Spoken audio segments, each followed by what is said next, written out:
first of all?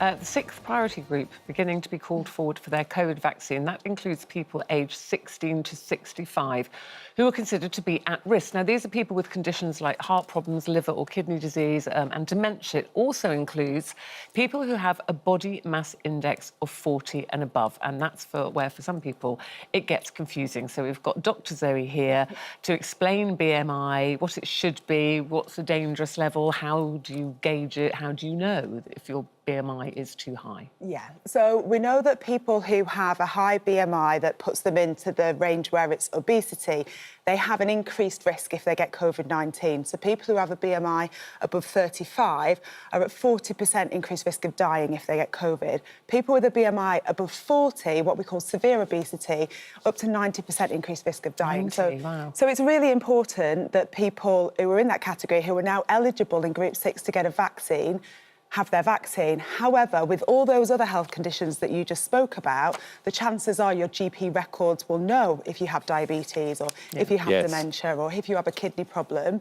Your GP records may not know, and in fact, you may not know if your BMI is above 40, because so many people don't know their BMI is high, they might not be aware of it, and if they do, they might not inform their GP. Can you show people how they can measure their BMI?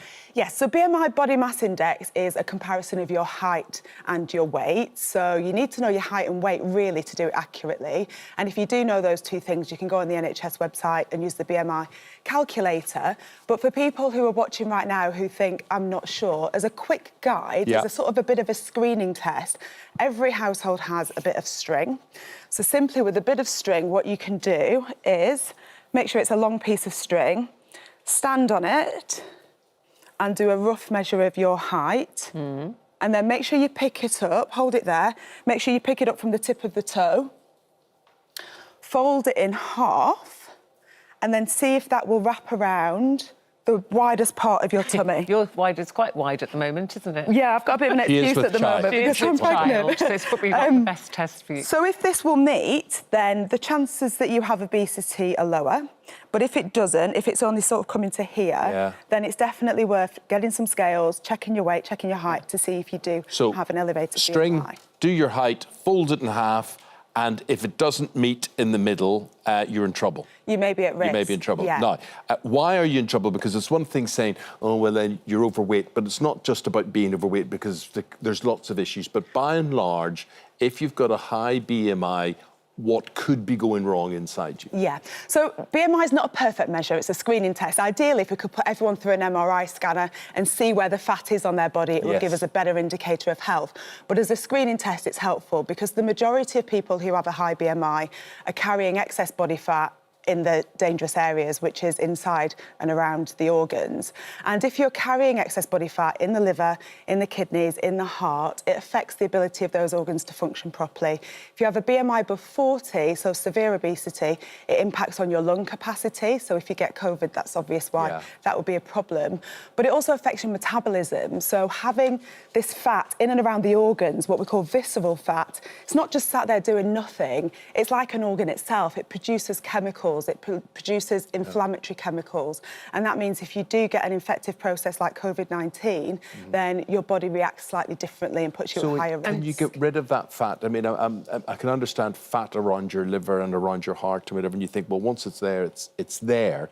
Can it melt away? Can it be taken away? Can there be an operation to cut it out? No? Well, there is an operation. So there's, you know, sometimes people have bariatric surgery, and actually people who have a BMI of 40 or above, really, I would encourage them to seek support from their GP because they would be eligible for what we call Tier 3 weight management services. You don't usually go straight to bariatric surgery, but that means you get support That's like gastric band, from... Is that bariatric? Bariatric surgery can be gastric bands, but usually, you know, removing part of the gastrointestinal tract as well. So we call it gastric bypass. But you can't cut the fat out. If it's fat around your kidneys, you can't. No, you can't do that.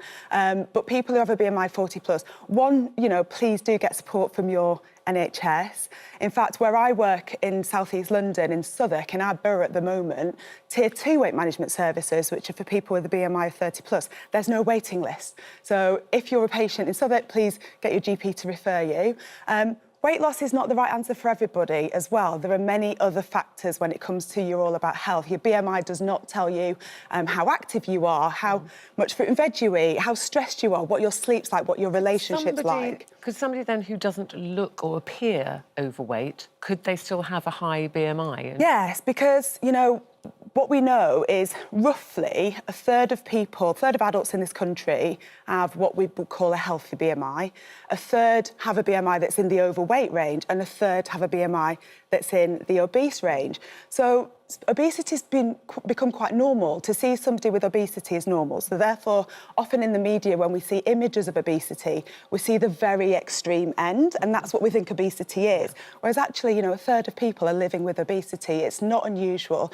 Incredibly important that we don't stigmatise and blame. One of the reasons people may not have informed their GP is because they're embarrassed or they feel ashamed, and people really shouldn't be. You know, there are so many reasons, and I think, you know, we know that what you eat is important and exercise, those things come into it, but one of the biggest risk factors for obesity is your postcode.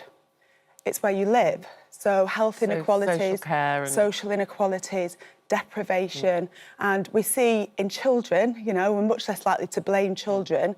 Again, if we use the London Borough of Southwark, where I work, if you live in the most affluent area of Southwark and you're a child in primary school, you have you're only half as likely to have obesity as a child as if you live in one of the poorer areas. And also, you know, if you're born and you live in the most affluent area, you can expect to live 10 years longer than those born in the poorest areas. So it's important that we recognise obesity is not a choice. Yeah. There are so many factors that influence your risk of obesity. So people, you know, so if you're concerned, go to the doctor forward. Because if it is high, you would possibly be called for your COVID vaccine to protect you, and also you can hopefully get some support. But vaccination is a choice, and particularly in the BME community. Yes. What would you say, just final word on that? So anybody who is at high risk, in fact, everybody out there, and particularly for those people who are in Black, Asian and other ethnic backgrounds, the vaccine is safe. I know there's a lot of concern, and there's really valid reasons why people are afraid and they're concerned, and those need to be addressed and acknowledged. But as a doctor, you know, I've been telling all of my family, I've had conversations with my family all the time, including my dad, who hasn't been offered the vaccine yet because he's very young and very healthy. But, you know, I'm encouraging all of my family to step forward and have the vaccine, and I encourage everybody else to do the same.